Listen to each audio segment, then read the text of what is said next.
Welcome everyone, I'm Scientist Joe, and this is April's experiment of the month. This month I'm going to show you how to make some really cool fossil stamps, and then with those we're going to make some desktop fossils. Trust me, it's going to be Tyrannosaurus rad. Here's what you'll need.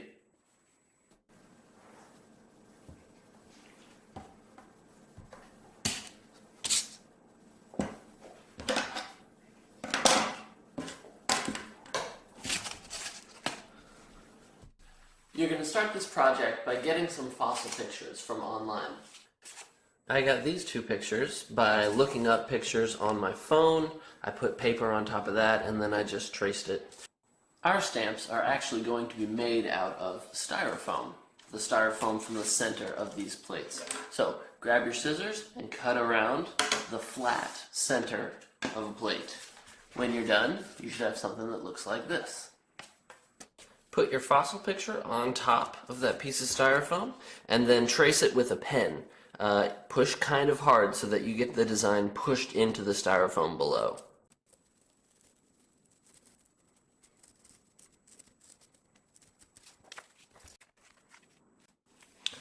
You should be able to see an outline of your design in the styrofoam now. That point of your pen pushes down through the paper and it leaves a little mark in there. To make sure we can see that mark and to make sure it's deep enough, go over the outline one more time with your pen right onto the styrofoam. We are almost ready to stamp some stamps with our stamp. I cut mine out. You can use the rest of the styrofoam for another stamp. There's enough room on here. I want to make a handle for this first though. So I'm going to take a piece of tape off of this roll. Your tape doesn't have to be blue, it can be any color.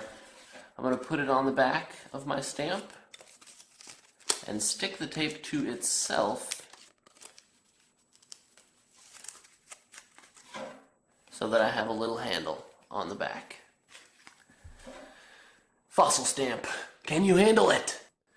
There was plenty of styrofoam left over after I made my stomp stamp. So I made a skull stamp as well. So now I've got two fossil stamps with handles ready to go. Take a marker and color over the whole front of your stamp.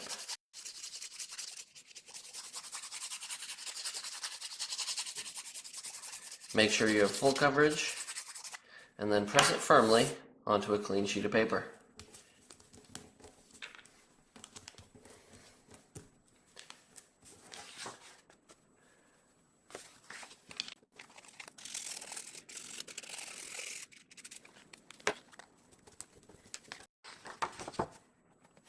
Did you know that you can make fossils right inside your own house? Now don't go digging up the kitchen floor.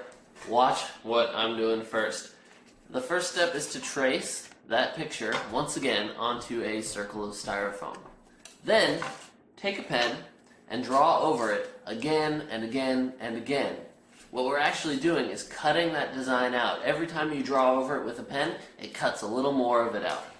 So I'm going to keep going over this.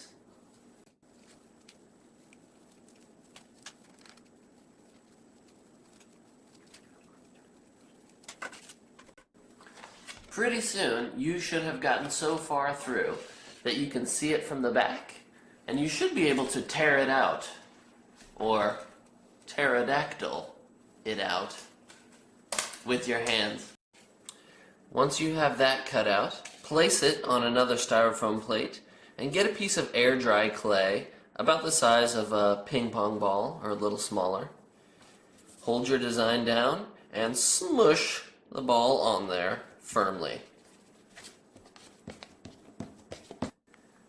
Now you can let the fossil dry just like this, and then once it's dry overnight, take it out and peel it off. But if you are careful, you can take it out right now. Peel it off carefully. Apply just a little bit of pressure.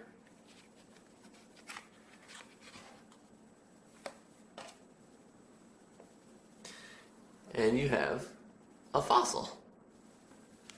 You do need to let this dry overnight at least for it to become hard.